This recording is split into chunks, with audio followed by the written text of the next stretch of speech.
Chinese president Xi জিনপিংয়ের একটা ঐতিহাসিক meeting হয় এবং পরবর্তীতে আরও অনেকগুলো মিটিং হয়। এই পুরো চায়না সফর নিয়ে আমাদের চিফ অ্যাডভাইজারের হাই রিপ্রেজেন্টেটিভ করে কথা বলবেন এবং চায়নার ভিজিটের একটা বড় অংশ ছিল হলো চাইনিজ ইনভেস্টরদেরকে বাংলাদেশে ইনভাইট করা। এটা একটা খুব একটা ক্রুশিয়াল বলবো যে মিশন ছিল আমাদের, এবং সেইটার উপরে আলোকপাত করবেন আমাদের executive chairman of BIDA Ashik Chowdhury. তো প্রথমে আমি মাইক দিচ্ছি ডক্টর খলিলুর রহমানকে, উনি এটা প্রথমে চায়না ভিজিটের উপর ওভারঅল বলবেন। আসসালামু আলাইকুম, আপনাদের সবাইকে শুভ অপরাহ্ন। শফিক এইমাত্র বললেন এই ভিজিটটি একটা ঐতিহাসিক সফর ছিল। বিভিন্ন কারণে এটা ঐতিহাসিক সফর। এই বছরটি হচ্ছে চীনের সাথে আমাদের কূটনৈতিক সম্পর্কে 50তম বর্ষ। 5 দশক ধরে চীনের সাথে আমাদের সম্পর্ক ক্রমাগত উন্নয়ন ঘটেছে এবং তারই একটা পর্যায়ে 50তম বর্ষে আমাদের মাননীয় প্রধান উপদেষ্টা চীন সফর করলেন এবং সে দেশের শীর্ষ নেতাদের সঙ্গে বৈঠক করে এসেছেন। অত্যন্ত ফলপ্রসূ বৈঠক করেছেন। আরও একটি কারণে আমি এই সফরটিকে ঐতিহাসিক বলব। আগামী কয়েক দশকে সম্পর্ক বাংলাদেশ এবং চীনের দ্বিপাক্ষিক সম্পর্ক একটা অত্যন্ত শক্তিশালী পাটাতনে দাঁড় করে দিয়েছেন আমাদের এই দুই দেশের শীর্ষ দুই নেতা। এ বিষয়ে আমি দুটো প্রধান স্তম্ভের কথা বলবো। প্রথম স্তম্ভ হচ্ছে পানি সম্পদ এবং দ্বিতীয়টি হচ্ছে শিল্পায়ন। আমরা নদীমাতৃক দেশ এবং আমাদের জীবনযাত্রা পানির ওপর বহুলাংশে নির্ভরশীল।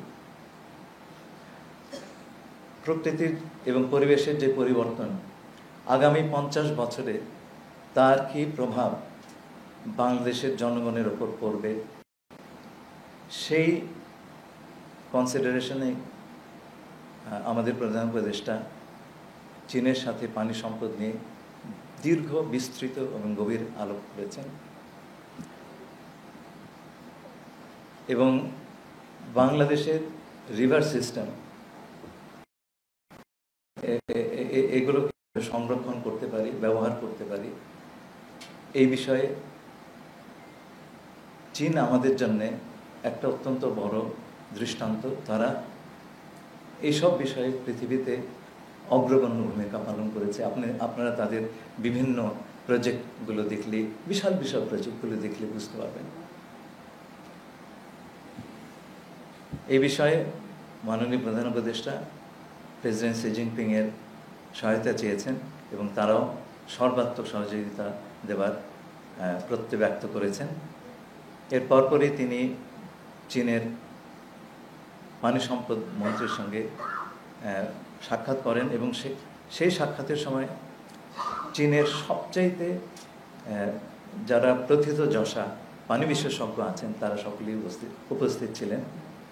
তিনি মাননীয় প্রধান উপদেষ্টা আগামী 50 বছরে বাংলাদেশের পানির যে চাহিদা এবং সেই চাহিদা পূরণের কী কী উপায় হতে পারে সেই নিয়ে বিশদ আলোচনা করেছেন এবং চীনা পক্ষ তাতে আমাদেরকে সব ধরনের সহযোগিতার প্রতিশ্রুতি দান করেছেন। এর ভিতরে রয়েছে নদীর পানির সংরক্ষণ, বন্যার পূর্বাভাস, বন্যা নিয়ন্ত্রণ সহ বিভিন্ন বিষয়। এ প্রসঙ্গে আমি তিস্তা নদীর যে প্রকল্প সেটার কথা উল্লেখ করব।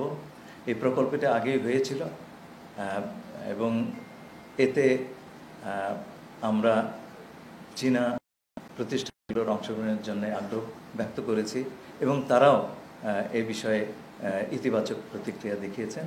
আপনারা এর প্রতিফলন দেখতে পারবেন জয়েন্ট স্টেটমেন্ট। দ্বিতীয়ত হচ্ছে শিল্পায়ন। আপনারা সকলেই জানেন দেন শিয়াওপিং যখন চীনে বিস্তৃত এবং গভীর সংস্কার সাধন করলেন, তার একটা প্রধান উদ্দেশ্য ছিল ফরেন চীনের প্রতি আকৃষ্ট করার, এবং এই রিফর্মের ফলে আমরা দেখেছি 80 সালের থেকে শুরু হয়ে আজ পর্যন্ত বিশাল পরিমাণ এফডিআই বা ফরেন ডাইরেক্ট ইনভেস্টমেন্ট বিশেষ করে পশ্চিমা দেশগুলো এবং মার্কিন যুক্তরাষ্ট্র থেকে চায়নাতে এসেছে। যে সমস্ত কারণে এই বিনিয়োগগুলো পশ্চিমা দেশগুলোর থেকে চীনে এসেছিল, সেই কারণগুলোর কারণেই কিন্তু আজ চীনের থেকে ইনভেস্টমেন্টগুলি অন্যান্য দেশে চলে যাচ্ছে। ভিয়েতনামে চলে গেছে অনেকটুকুই, এবং তা আমাদের দেশে আমরা আকৃষ্ট করবার চেষ্টা করছি। আগামী দিনগুলোতে আমাদের যুব সম্প্রদায়ের যে কর্মসংস্থান তার অনেকটাই নির্ভর করবে আমাদের শিল্পায়নের গতির ওপরে। মাননীয় প্রধান উপদেষ্টা প্রেসিডেন্ট শিকে সরাসরি আহ্বান জানিয়েছেন চীনা প্রতিষ্ঠানগুলো যাতে বাংলাদেশে এসে তাদের কারখানা স্থাপন করেন, এবং প্রেসিডেন্ট শি সাথে সাথে জবাব দিয়েছেন যে বিষয়টি তিনি ব্যক্তিগতভাবে তদারকি করবেন। এটা আমাদের জন্য একটা বড় পাওয়া। চীনের বিভিন্ন প্রতিষ্ঠান এই সময় এবং অল দ্য টপ আপনার বিজনেস প্রতিষ্ঠান এই সময় বাংলাদেশ প্রতিনিধি দলের সঙ্গে বিভিন্ন বৈঠকে মিলিত হয়েছিলেন, এবং তার সম্ভাবনাগুলো এবং সেগুলোর থেকে যে সম্ভাবনাগুলো আমরা দেখছি তাতে আমরা অত্যন্ত উৎসাহিত বোধ করছি। এই বিষয়ে আমাদের বেজাব এবং বিডার এক্সিকিউটিভ চেয়ারম্যান আশিক আরও বিস্তৃত বলবেন। আমি আরও দু তিনটা কথা বলে শেষ করব। প্রথম কথা হচ্ছে যে কোনো একটা ভিজিটের জেস্টার্স বা বহিরাঙ্গ দেখে আপনি বুঝতে পারবেন যে মেহমানকে কতটুকু গুরুত্বের সঙ্গে এবং সাদরে বরণ করে নেওয়া হয়েছে। প্রেসিডেন্ট শি তিনি গ্রেট হল থেকে বাইরে এসে দাঁড়িয়েছিলেন আমাদের প্রধান উপদেষ্টা প্রফেসর মোহাম্মদ ইউনূসকে স্বাগতম জানানোর জন্যে। তিনি সাধারণত গ্রুপ ফটো তোলেন না, কিন্তু আমাদের জন্যে তিনি সেই এক্সেপশনটা করেছেন, আমাদের সবাইকে নিয়ে হাসি মুখে ছবি তুলেছেন, যেটা খুব বিরল। 3 নম্বর হচ্ছে তিনি বৈঠকের সময় তার নোট বাদ দিয়ে লিখিত নোটের বাইরে গিয়ে উনি স্মরণ করলেন ফুজিয়ানের গভর্নর থাকার সময় তিনি ক্ষুদ্র ঋণ বা মাইক্রো ক্রেডিট অধ্যয়ন করেছেন, প্রয়োগ করেছেন সেই প্রদেশের দারিদ্র্য বিমোচনের জন্য। এই যে আমাদের প্রধান উপদেষ্টার যে ফিলসফি তিনি গ্রহণ করেছেন, এটা শুনে আমরা সকলে আপ্লুত বোধ করেছি, এবং এই যে frank admission that he benefited from our chief adviser, এটা একটা বিরল ব্যাপার আমাদের জন্য। আর শেষ কথাটি বলে আমি আশিককে দেব, সেটা হচ্ছে রোহিঙ্গার বিষয়ে। আমরা সেই প্রধান উপদেষ্টা বিষয়টি তুলেছেন, এবং চীন তার সর্বাত্মক সহযোগিতা দেবে, এবং পরিষ্কারভাবে চীন বলেছে যে রিপ্যাট্রিয়েশনের ব্যাপারে তারা তাদের সাধ্যমতো সকল রকম চেষ্টা করবে। এটা আমাদের জন্য একটা বড় কথা ছিল। আপনারা প্রেস স্টেটমেন্টের এর প্রতি আপনাদের অনুমতি নিয়ে আমি এখন আশিক আমাদের বিডার এবং বেজার এক্সিকিউটিভ চেয়ারম্যান আশিক চৌধুরী মোহাম্মদ আসিফকে ফ্লোর দিচ্ছি। ধন্যবাদ। আমি একটু ডিটেইলে কথা বলবো, যেহেতু ইনভেস্টমেন্টটা আমাদের একটা কোর এজেন্ডা ছিল। আমাদের নতুন যে সম্পর্কটা হবে চায়নার সাথে, সেই সম্পর্কটার ক্ষেত্রে আমরা চাচ্ছি যে সম্পর্কটা আসলে একটা বেনিফিশিয়াল মিউচুয়ালি বেনিফিশিয়াল রিলেশনশিপ হবে। এখানে চায়না আমাদের থেকে বেনিফিট করবে, আমরাও চায়না থেকে বেনিফিট করব। তো আপনারা শুনেছেন যে আমরা প্রায় 100 বেশি কোম্পানি ওখানে আমাদের সাথে দেখা করেছিলেন, বিভিন্ন ডিফারেন্ট সেটআপে, এবং এরা কিন্তু সবাই কোম্পানির সিইও, প্রেসিডেন্ট, চেয়ারম্যান। আমরা সিনিয়র লেভেল ম্যানেজমেন্টের কথা বলছি না, ওই কোম্পানির যারা একেবারেই টপ, আইদার সে ওই কোম্পানির মেইন শেয়ার হোল্ডার অথবা সেই কোম্পানির সিইও, এরকম লোকজন এসেছিলেন আমাদের সাথে দেখা করতে। আমরা 4 ভাগে আমাদের সাথে দেখা করেছিলাম। প্রথমটা ছিল আমরা একটা সেমিনার করেছিলাম যে ওয়াই বাংলাদেশ, সেটাকে পোর্ট্রে করার জন্য। আর তারপরে আপনি এখানে সাউন্ডটা পাওয়া সুইচ করতে হবে, এগুলো একটু এদিকে আসেন sir. O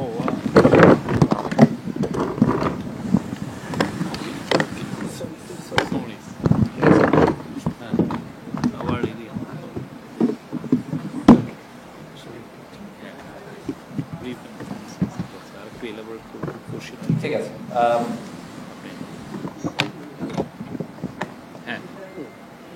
I think it's fine.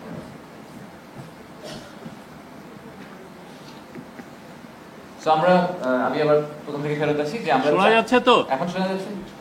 জি, আচ্ছা, থ্যাংক ইউ। সো আমরা প্রায় এক কোম্পানির সাথে দেখা করেছিলাম এবং সেখান থেকে যারা প্রতিনিধিত্ব করেছিলেন তারা সবাই আসলে ওই কোম্পানির আইদার প্রেসিডেন্ট, সিইও অথবা চেয়ারম্যান। তো ওনারা আইদার কোম্পানিটাকে ওন করেন বা মেইন শেয়ার হোল্ডার অথবা এই কোম্পানিটাকে এখন চালাচ্ছেন।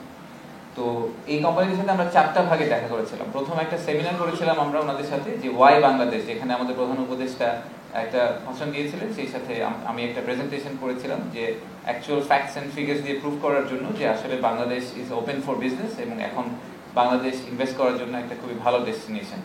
আর তার সাথে আমরা যেটা বলার চেষ্টা করেছি যে আমরা খুব রিসেন্ট টাইমে ইন্টারিম গভর্নমেন্ট আসার পরে আমরা কি কি ধরনের রিফর্ম ইনভেস্টমেন্ট ক্লাইমেট নিয়ে করছি, যদি বিনিয়োগে যাতে সুবিধা হয়, ওনাদের বাংলাদেশে আসলে ল্যান্ড করার জন্য যাতে যে গ্রাউন্ড ওয়ার্কটা তৈরি করা হচ্ছে সেটা ওনাদেরকে কিভাবে বেনিফিটেড করবে। দ্বিতীয়, তৃতীয় এবং চতুর্থ 3টা রাউন্ড টেবিল ছিল। প্রথম রাউন্ড টেবিলটা ছিল ইনফ্রাস্ট্রাকচার এবং এনার্জি নিয়ে, যেহেতু এই দুইটা এরিয়া আমাদের জন্য খুবই ইম্পর্টেন্ট, ফাউন্ডেশনাল স্পেস, যে ফাউন্ডেশনের উপর বেস করে বিজনেসটা গ্রো করবে। তারপরের রাউন্ড টেবিলটা ছিল ম্যানুফ্যাকচারিং নিয়ে, আর লাস্ট রাউন্ড টেবিলটা ছিল 3 zeros নিয়ে, সোশ্যাল বিজনেস যেটাকে বলি আমরা। তো যেসব কোম্পানি এসেছিল তাদের কয়েকটার আমি নাম বলছি আপনাদের জাস্ট রেফারেন্সের জন্য।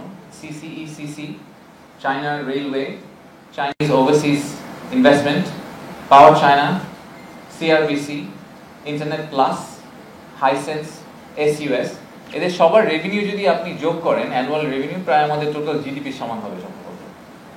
তো বিভিন্ন এরিয়া নিয়ে কথাবার্তা হয়েছে, ইনফ্রাস্ট্রাকচার নিয়ে কথাবার্তা হয়েছে, রিনিউয়েবল এনার্জি নিয়ে কথা হয়েছে, ওয়েস্ট টু এনার্জি যে বিভিন্ন প্রজেক্ট নিয়ে আমরা কাজ করছি সেগুলো নিয়ে কথা হয়েছে। এআই এবং টেকনোলজি একটা বড় থিম ছিল আমাদের ডিসকাশনের, কিভাবে আমরা আমাদের ইয়াং ওয়ার্কফোর্স যারা আছেন, আমাদের ইউথ আছেন, তাদেরকে এই এআই এবং টেকনোলজি সাইডে চায়না যেহেতু অনেক এগিয়ে গেছে, সেখান থেকে আমরা কিভাবে বেনিফিটেড হতে পারি। তো আপনারা এটাও দেখেছেন যে আমরা টোটাল একটা $2.1 বিলিয়ন ডলারের কমিটমেন্টের কথা বলছি। তো এই 2.1 বিলিয়নটা আগের সব বড় বড় নাম্বার থেকে একটা বড় কারণে ডিফারেন্ট। সেই ডিফারেন্সটা হচ্ছে যে আপনারা আগে যে নাম্বারগুলো আমরা সিকিউর করে এসেছি তার মেজরিটি ছিল লোন ফর্মে। তো দেখা যায় যে একটা হচ্ছে কি আমরা লোন নিব, তো লোন নেওয়ার একটা পজিটিভ আছে, পজিটিভটা হচ্ছে যে ইমিডিয়েটলি টাকাটা চলে আসে, নেগেটিভটা হচ্ছে এই টাকাটাকে আমাদের আবার ফেরত দিতে হয়। সো এই ইকোনমিতে টাকাটা ঢুকে একসময় আবার বের হয়ে যায় আর ইন্টারেস্ট সহ আমাদেরকে বের করে দিতে হয়। ওয়ারেস যদি ইনভেস্টমেন্ট আসে, সেই ইনভেস্টমেন্ট নাম্বারটা কিন্তু actual genuine injection into hour economy, এই টাকাটা কখনো এই দেশ থেকে যাবে না। এবং এই ইনভেস্টমেন্টের ফলশ্রুতিতে যে পরিমাণ এমপ্লয়মেন্ট জেনারেশন হবে সেটা আসলে ক্লাসিক লোন থেকে কখনোই হয় না। এইবার এই $2.1 বিলিয়ন ডলারের মধ্যে প্রায় $1 বিলিয়ন অধিক অ্যামাউন্টটা হচ্ছে আসলে ইনভেস্টমেন্ট কমিটমেন্ট। এই ইনভেস্টমেন্ট কমিটমেন্ট প্রায় 30টা চাইনিজ কোম্পানি করেছে। এবং 30টা চাইনিজ কোম্পানি করেছে মূলত আমাদের যে আনোয়ারাতে একটা Chinese economic and industrial zone নিয়ে আমরা কাজ করছি সেটার উপর বেসিস করে। প্রায় 800 একর জমির উপরে একটা চাইনিজ ইকোনমিক ইন্ডাস্ট্রিয়াল জোন নিয়ে কাজ হচ্ছে। এই জোনটার কনভারসেশন অনেক আগে শুরু হয়েছিল, বাট 2022-এর পরে এটা নিয়ে আর কোনো প্রোগ্রেস হয়নি। লাস্ট 3 মাসে আমরা সিগনিফিক্যান্ট প্রোগ্রেস করেছি চাইনিজ আমাদের কাউন্টার পার্টির সাথে, এবং অনেকগুলো বড় বড় ডিসিশন সরকার নিয়েছে এবং তাদের সাথে একটা নেগোসিয়েশনে এসেছে, যেটার কারণে তারা এখন খুবই কনফিডেন্ট ফিল করছেন যে এই বছরের কোনো একটা সময় আমরা ওইটার কনস্ট্রাকশন শুরু করব। জায়গা ইয়ারমার্ক করা হয়ে গেছে, জমি অধিগ্রহণ হয়ে গেছে, আমরা কনস্ট্রাকশনে যাব এবং ওইটার উপর বেসিস করেই কিন্তু চাইনিজ কোম্পানিরা আমাদের এখানে আসার কথা চিন্তা ভাবনা করছে। আর বাকি অংশটা হচ্ছে তার যে 750 মিলিয়নের মতো আমরা লোনের কথা বলছি, তার মধ্যে আবার অর্ধেক হচ্ছে ওই ইন্ডাস্ট্রিয়াল ইকোনমিক জোন ডেভেলপমেন্টের জন্য, অন্য অর্ধেক হচ্ছে মংলায় আমাদের একটা মডার্নাইজেশন প্রজেক্ট চলছে, মংলা পোর্টকে যাতে আমরা আর একটু ভাইব্রেন্ট করতে পারি। তো এইবার আমাদের এই সফরে একটা এডিশনাল প্রপোজাল এসেছে চায়না থেকে, যে যেহেতু মংলা পোর্টটা ওনারা রিমডার্নাইজেশন করছেন, সেটার পাশাপাশি ওখানে ওনারা একটা ইকোনমিক জোন করার কথা চিন্তা ভাবনা করছেন এবং আমাদেরকে প্রপোজাল দিয়েছেন যে আমরা যদি রাজি থাকি তাহলে ওখানে ওনারা একটা সেকেন্ড চাইনিজ ইকোনমিক জোন নিয়ে কাজ করবেন এবং ওখানে ওনারা ইনভেস্ট করবেন। আর রাফলি 12% এসেছে গ্র্যান্টস ফর্মে, সেই প্রায় $250 মিলিয়ন মতো, সেটার মধ্যে 150 হচ্ছে টেকনিক্যাল অ্যাসিস্ট্যান্স আর প্রায় $100 মিলিয়ন হসপিটালের জন্য। আপনারা এটা হয়তো শুনেছেন যে এবার হেলথ কেয়ার একটা বড় থিম ছিল, যেখানে আমরা ট্রেনিং, ডক্টরদের ট্রেনিং থেকে শুরু করে অত্যাধুনিক হসপিটাল বাংলাদেশে তৈরি করা এবং বাংলাদেশের টার্সিয়ারি যে হেলথ কেয়ারের ট্রান্সপোর্ট মুভমেন্টটা হয়, যেটা আমরা আসলে সাধারণত দেখি যে ইন্ডিয়া থাইল্যান্ড ওদিকে যায়, চায়না এবার চেষ্টা করছে যে আমরা চায়নাতেও আমাদের এই হেলথ সাপোর্টটা তারা চায়না থেকে আমাদেরকে দেওয়ার চেষ্টা করবে। তো এই চাইনিজ ইকোনমিক জোনের ব্যাপারটা কিন্তু আমাদের জন্য একটা বড় ইনফ্লেকশন পয়েন্ট। আমরা অনেক দিন ধরে চায়নার ইনভেস্টমেন্টের কথা বলছি এবং the depth Chinese investor pool has, এটা আমরা এবার গিয়ে আবার রিয়েলাইজ করেছি যে আমাদের we have barely scratch the surface. আসলে চাইনিজ ইনভেস্টরদের বাংলাদেশের ব্যাপারে অ্যাওয়ারনেস এখনও আছে, কিন্তু খুব স্বল্প পরিসরে আছে। আমাদের আসলে আরও হায়ার ফ্রিকোয়েন্সিতে চায়নাতে যেতে হবে। চায়না একটা ইটসেলফ ইজ এ কন্টিনেন্ট, যেখান থেকে আমাদের দেশের সবচেয়ে বেশি ইনভেস্টমেন্ট আসা সম্ভব, এটা নিয়ে আমার কোনো ধরনের সন্দেহ নেই। তো অলরেডি কিন্তু বেবজাতে আপনারা দেখেছেন কিছুদিন আগে নিউজ এসেছে যে অনেক ইন্টারেস্ট দেখিয়েছে। লাস্ট অগাস্ট থেকে এই মার্চ মাস পর্যন্ত 34টি চাইনিজ কোম্পানি ইনভেস্ট করার আগ্রহ দেখিয়েছে বেবজাতে, এবং সেই নাম্বারটা কমিটেড নাম্বার অলরেডি প্রায় $160 মিলিয়ন। তো এই সার্চটা কিন্তু অলরেডি শুরু হয়ে গেছে। শর্ট টার্মে যখন তারা প্লাগ এন্ড প্লে চাচ্ছেন, আমরা তাদেরকে বেবজা বলছি। যখন তারা 2 থেকে 3 বছরের লং টার্ম ভিউ নিচ্ছেন, তখন আমরা তাদেরকে বলছি চাইনিজ ইকোনমিক জোন। সো আমাদের ভিশনটা কিন্তু ক্লিয়ার করতে হবে। আমাদের ভিশনটা হচ্ছে যে Bangladesh will convert into a manufacturing hub. হ্যাঁ, ওয়ার্ল্ডের ফ্যাক্টরি হিসেবে বাংলাদেশ আবির্ভূত হবে, এবং শুধুমাত্র বাংলাদেশের লোকাল মার্কেটকে টাচ করার জন্য চাইনিজ ইনভেস্টরদেরকে আমরা বলছি আপনারা বাংলাদেশের লোকাল মার্কেট কেটার করেন, আপনারা 7 সিস্টার্সকে কেটার করেন, আপনারা নেপাল ভুটানকে কেটার করেন। এবং আমরা যেহেতু এখন একটা বেশ কয়েকটা পোর্টের দিকে এগিয়ে যাচ্ছি, আমরা মাতারবাড়িতে একটা ডিপ সি পোর্ট করছি, আমরা চিটাগংয়ে একটা বে টার্মিনাল করার কথা বলছি। সো আমাদের পোর্ট কানেক্টিভিটি তৈরি হয়ে গেলে বাংলাদেশকে ম্যানুফ্যাকচারিং হাব হিসেবে এস্টাবলিশ করে আপনারা সাউথ ইস্ট এশিয়া এবং পোটেনশিয়ালি রেস্ট অফ দ্য ওয়ার্ল্ডে আপনারা এক্সপোর্ট করেন। সো এই প্রপোজিশনটাই কিন্তু এবার আমরা চাইনিজদের কাছে নিয়ে গিয়েছি, এবং সেটার উপর বেসিস করে ওনারা অনেক আগ্রহ দেখাচ্ছে। সো আমরা খুবই আশা করছি যে আমরা সামনে অনেকগুলা সিরিজ অফ ইনভেস্টমেন্ট দেখতে পাবো। আমাদের যে আপকামিং সামিট আছে, সেখানে চাইনিজ ডেলিগেশনটা সবচেয়ে বড়। এখন পর্যন্ত 96 জন চাইনিজ ইনভেস্টর আসার কথা বলেছেন, বাট আমাদের এই সফরের পরে আরো অনেকে আগ্রহ দেখিয়েছেন। সো আমার ধারণা নাম্বারটা 100 বেশি হয়ে যাবে শুধু চায়না থেকে। এবং এই on the back of the investment summit এপ্রিলের মাঝামাঝি চায়নার যে কমার্সের ডিজি আছেন, মিনিস্ট্রি অফ কমার্সের, আমাদের সেক্রেটারি ইকুইভ্যালেন্ট, প্রায় 15টি ইনভেস্টরকে ইন্ডিপেন্ডেন্টলি নিয়ে আসার কথা প্রমিস করেছেন, যে উনি আসলে চিটাগংয়ের আনোয়ারা ভিজিট করবেন, বেশ কয়েকটা ইপিজেড ভিজিট করবেন, এবং ওনারা খুবই আশাবাদী যে যেহেতু স্যার যেটা বললেন যে প্রেসিডেন্ট থেকেও একটা গ্রিন সিগন্যাল পেয়েছেন, they really want to make a move on Bangladesh from industrialisation point of view.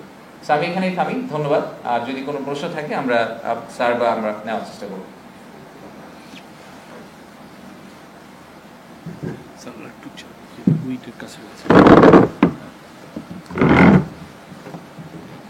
নাম বলবেন এবং আপনার প্রতিষ্ঠানের নামও বলবেন। আমি এটিএম বাংলায় কাজ করি। আমার প্রশ্ন হচ্ছে যে রোহিঙ্গা প্রত্যাবাসনে বলেছেন যে চীন সর্বোচ্চ সহযোগিতার আশ্বাস দিয়েছে, আর সেক্ষেত্রে সামনে বিমস্টেক সম্মেলন আছে, সেই সম্মেলনে আমরা দৃশ্যমান কোনো উদ্যোগ এই বিষয়ে দেখবো কিনা, সেখানে মিয়ানমারের জান্তা সরকারের প্রধানের সাথে কোনো বৈঠকের সম্ভাবনা আছে কিনা, একই সাথে সেখানে আসলে মোদির সাথে বৈঠকের সম্ভাবনা এখন কি আর আছে কি? আপনার প্রশ্নের জন্য ধন্যবাদ। বিমস্টেকের আলোচ্য সূচিতে রোহিঙ্গা প্রসঙ্গটি নেই, সুতরাং আমরা ফর্মাল ডিসকাশনে সেটি আলাপ করার সুযোগ দেখছি না। কিন্তু সাইডলাইনে আমরা আসিয়ানের অন্যান্য সদস্যদের সঙ্গে বিষয়ে আলাপ করব। আসিয়ানের একটি রোল আছে, এবং বিমস্টেকের একটি দেশ যেমন ধরুন থাইল্যান্ড, তাদের দেশেও এটি একটি তারও এই সংকটের সমাধান চাইছে। সুতরাং তাদের সঙ্গে আমাদের মাননীয় প্রধান উপদেষ্টার সঙ্গে থাইল্যান্ডের প্রধানমন্ত্রীর বৈঠক হবে, এবং সেই বৈঠকের আলোচ্য সূচিতে এই বিষয়টি থাকবে। ধন্যবাদ। স্যার, আমিনুল মোহাম্মদ, ঢাকা পোস্টের কাছে ইসলাম নিয়ে কথা বলছিলেন, চায়না ইনভলভ হতে চাই, চায়না আসলে কিভাবে ইনভলভ হতে চাই, ডিটেল বললে ভালো। আমি তিস্তার কথাটি বলেছি, আগামী 50 বছরে আমাদের পানি সম্পদ ম্যানেজমেন্ট বা ব্যবস্থাপনার প্রেক্ষিতে চীনের সঙ্গে এই বিষয়ে আমাদের একটা অলরেডি একটা প্রজেক্ট আছে, এবং প্রশ্নটি ছিল এই প্রজেক্টটা নিয়ে আমরা কীভাবে এগিয়ে যাব। মাননীয় প্রধান উপদেষ্টা একটি কথা সবসময় বলেন, সেটা হচ্ছে কোথায় চাবি খুলতে হবে সেটা আমাকে বলে দেন, চাবি খুলে দেব। তো এই সফরে আমরা চাবিটা খুলে দিয়েছি। তিনি চাবিটা খুললেন, তিনি চীনের তিনি চাবি দিয়ে তালাটা খুললেন। তিনি চীনের রাষ্ট্রপতি প্রেসিডেন্ট শিকে সরাসরি এই বিষয়ে আমাদের সঙ্গে সহায়তা করার কথা বলেছেন এবং প্রাথমিকভাবে আমরা চীনের প্রতিষ্ঠানগুলোকে এই বিষয়ে কাজ করার জন্য আমন্ত্রণ জানাতে রাজি হয়েছি। আপাতত এইটুকু, ধন্যবাদ।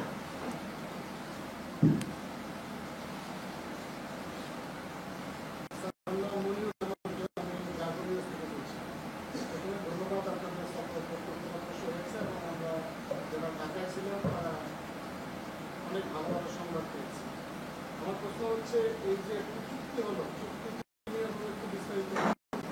আর ২৮ সাল পর্যন্ত যে ছাড় দেওয়াটা করা হয়েছে, এটা আগেও ছিল, নতুন করে যে ছাড় দেওয়ার কথা বলা হয়েছে, নতুন করে হয়েছে নাকি আগেই ছিল, এটি আবার কোনো ব্যক্ত করা হয়েছে?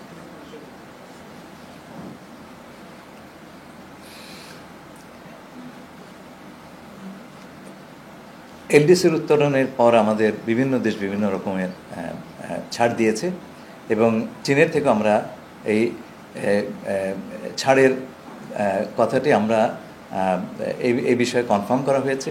এবার আমরা আরেকটু বাড়তি চেয়েছি, আরও দু বছর, আমরা 4 বছর চেয়েছি এবং চীন সে বিষয়ে পর্যালোচনা করে, ইতিবাচক পর্যালোচনা করে আমাদেরকে জানাবে।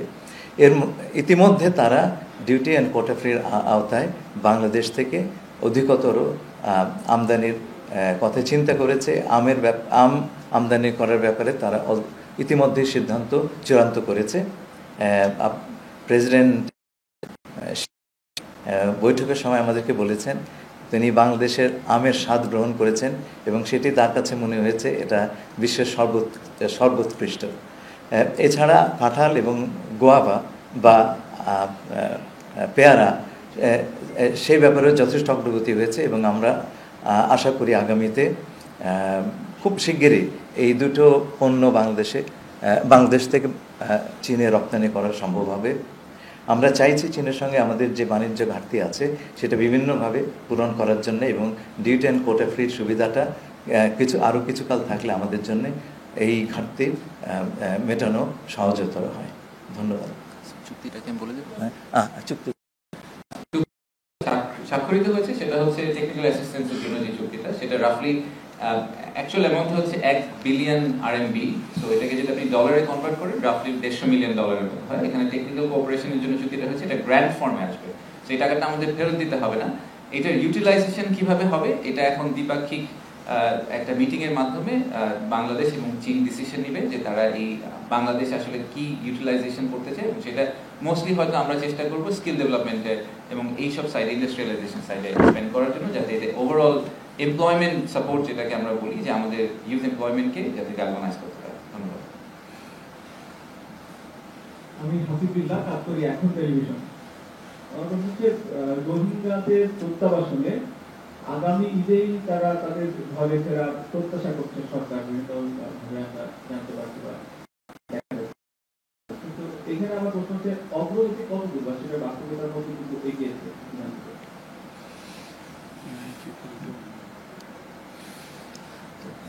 অগ্রগতি আপনারা দেখতেই পাচ্ছেন। আগে এই বিষয়টি নিয়ে কথাবার্তাই হতো না এবং এখন আপনারা দেখলেন জাতিসংঘের মহাসচিব এসে তিনিও বললেন প্রত্যাবর্তনের কথা।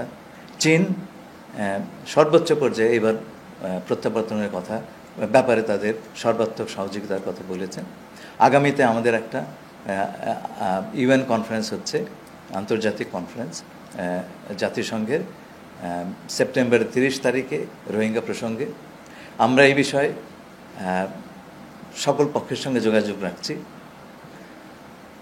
আমরা আশা করছি যে এই কনফারেন্সের আগে আমরা কিছু ভিজিবল বা দর্শনযোগ্য অগ্রগতি দেখব। এই বিষয়ে একটু অপেক্ষা করতে হবে। সব বিষয় পাবলিক ডিপ্লোমেসির নয়, কিছু আমাদের আড়ালেও কাজ করতে হয়, কিন্তু যথাসময় আপনারা জানবেন এবং আপনারা লক্ষণগুলি সুস্পষ্টভাবে দেখতে পাচ্ছেন। ধন্যবাদ।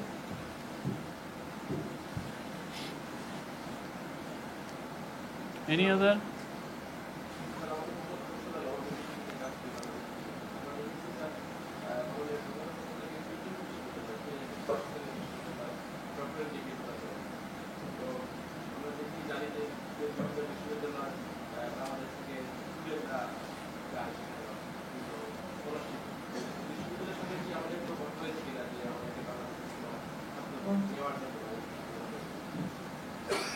ধন্যবাদ, অত্যন্ত গুরুত্বপূর্ণ প্রশ্ন।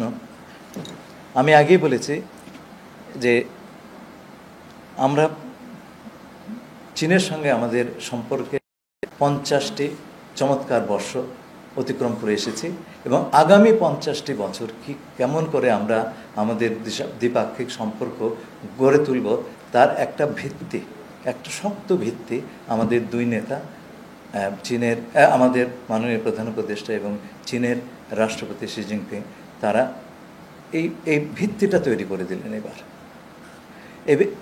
তার একটি দিক হচ্ছে, আমি বলেছি, পানি সম্পদ, এবং অন্য দিকটা হচ্ছে শিল্পায়ন।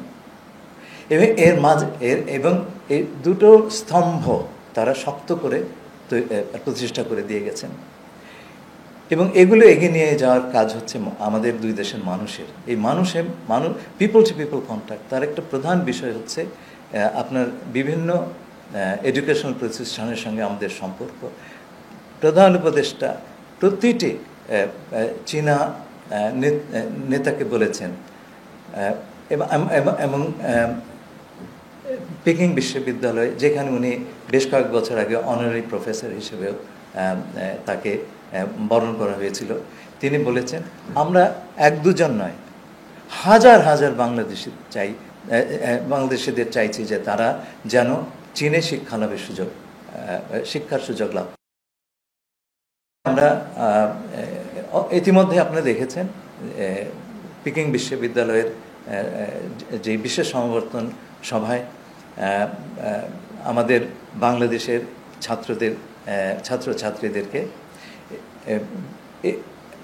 অন্যান্য শহরেও অন্যান্য প্রদেশেও উল্লেখযোগ্য সংখ্যক বাংলাদেশি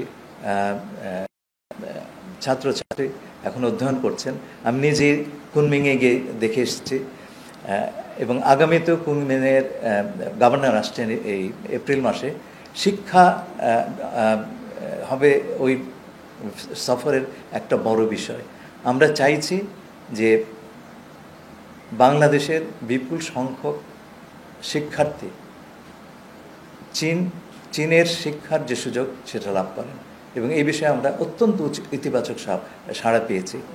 এবং এই যে দুটো কালচারাল সেন্টার করা ঢাকা এবং চীনে, তার একটা বড় উদ্দেশ্য হচ্ছে এই পিপল টু পিপল কন্ট্যাক্ট এবং শিক্ষার প্রসার, এই দুটো যাতে দ্রুত গতিতে এগিয়ে যায়। আপনাকে অসংখ্য ধন্যবাদ। Any question on investment? ইনভেস্টমেন্টের উপর কোনো কোশ্চেন আছে? হ্যাঁ,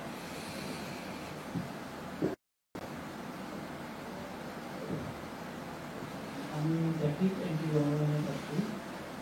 প্রশ্ন হচ্ছে, আমরা দেখেছি যে বিগত সরকারের সময়ও বাংলাদেশ থেকে প্রতি বছর লক্ষ লক্ষ মানুষ পার্শ্ববর্তী দেশ ও বিভিন্ন দেশে চিকিৎসার জন্য যাচ্ছে। এখন বর্তমানে আবার চিকিৎসার জন্য আমরা চীনকে টেনে আনছি অথবা ওদের সাথে চুক্তি করছি, কিন্তু আমরা আন্তর্জাতিক মানের চিকিৎসা আমরা বাংলাদেশে কেন করতে পারছি না, অথবা আপনারা কেন উদ্যোগ নিচ্ছেন কিনা এই বিষয়ে?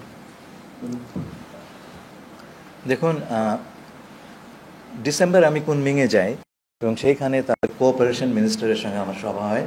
আমি তাকে অনুরোধ করেছিলাম যে কুনমিংয়ের 2 ঘন্টা লাগে কুনমিং যেতে, তারা কুনমিংয়ে আমাদের বাংলাদেশিদের জন্য কয়েকটি হাসপাতাল চিহ্নিত করতে পারেন কিনা। অতি দ্রুততার সঙ্গে তারা এই কাজটি করেছেন। 4টি হাসপাতাল তারা আইডেন্টিফাই করেছেন এবং এই মাসের 10 তারিখে সম্ভবত প্রথম দলটি চিকিৎসার জন্য সেখানে যায়। তার আগে আমি একটা হাসপাতাল, ফার্স্ট পিপলস হসপিটাল, সেটা আমি পরিদর্শন করে এসেছি। চমৎকার মান। কিন্তু আমাদের তো সেটাতেই সন্তুষ্ট থাকলে চলবে না। আমরা চাইছি বাংলাদেশে অত্যন্ত উচ্চমানের হাসপাতাল তৈরি হোক, এবং এই বিষয়ে আমরা চীনকে একটি স্পেশালাইজড হাসপাতাল প্রতিষ্ঠার জন্য অনুরোধ করেছি এবং তারা সেই অনুরোধটি গ্রহণ করেছেন। অতি সত্বর এই বিষয়ে আমরা কাজ শুরু হবে বলে আশা করছি। কিছু বলবো? দেখেন, আমাদের যে টার্সিয়ারি হেলথ কেয়ার সার্ভিস, এটা নিয়ে আগে অনেক কথা হয়েছে যে এটা আমাদের ডলার আউটফ্লোরও কিন্তু একটা বড় চ্যানেল। যখন আমরা বাইরে যাই যে কোনো ধরনের চিকিৎসার জন্য, সেটা অবভিয়াসলি আমাদের ডলার আউটফ্লো হয়। এবং প্রাইমারিলি আমরা দেখে এসেছি যে ভারত, থাইল্যান্ড এবং সিঙ্গাপুর, এই 3টা দেশে কিন্তু আমাদের। তো যখন কুনমিং আরেকটা এডিশনাল লোকেশন হবে চায়না হিসেবে, তখন আসলে কম্পিটিটিভনেস নেচারটা বাড়বে, which will only mean যে প্রাইসগুলো নেমে আসবে। সো বাংলাদেশিরা যাদের এখনো আমাদের দেশে ওই এটা পাওয়া সম্ভব না, বাংলাদেশিদের যে হেলথ কেয়ারটা আসলে এখন এক্সিস্ট করে না, আমার এখানে নেই ওই সুবিধাটা, সেটা পাওয়ার জন্য 3টার জায়গায় যদি 4টা অপশন হয়, জাস্ট ক্লাসিক মার্কেট ডাইনামিক্স, যে যখনই অপশন বাড়তে থাকবে তখন প্রাইস কমতে থাকবে। সো আমাদের জেনারেল পপুলেশনের জন্য this is a positive story. আর দ্বিতীয়ত হচ্ছে, আপনি সেকেন্ড যে পয়েন্টটা বললেন যে আমাদের সেলফ, মানে আমরা নিজেরা কখন স্বয়ংসম্পূর্ণ হব, এটাও আসলে কিন্তু স্যার যেটা বললেন যে আমাদের একটা বড় এজেন্ডা ছিল যে চীনকে বলা যে বাংলাদেশে আপনারা একটা হসপিটাল করে দেন। আমরা লোক পাঠাচ্ছি, সেম টাইম আমরা বাংলাদেশে হসপিটাল করে দেন, আপনারা হসপিটালটা কিছুদিন নিজেরা রান করেন, বাট আপনারা ওভার টাইম আমাদের নিজেদের টেকনিক্যাল ক্যাপাবিলিটি তৈরি করে দেন, যাতে সেখান থেকে আমরা কপি করতে পারি এই একই জিনিসটা আমরা তখন মাল্টিপল লোকেশনে। তো আশা করছি থেকে আমাদের শুরুটা হবে, তারপরে আমরা দেখি যে আমরা কত নিতে পারি। আরেকটা ছোট্ট peripheral point but related point, সেটা হচ্ছে যে বাংলাদেশ এবং চীনের ইনভেস্টমেন্ট ট্রিটি নিয়ে আমরা এখন কাজ করছি। তো মেডিকেল ইকুইপমেন্ট এবং হেলথ কেয়ার ইনভেস্টমেন্ট ট্রিটির একটা বড় অংশ। তো যখন আমরা এটা করবো, তখন হয়তো বাইল্যাটারালি এই মেডিকেল ইকুইপমেন্ট এবং মেডিকেল হেলথ কেয়ার পিসের মধ্যে আমরা অনেক বেশি ট্রেড ফ্লো দেখতে পাবো, যেটা উইল ইভেন্চুয়ালি ট্রান্সলেট ইনটু বাংলাদেশে health care services improvement. Thank you.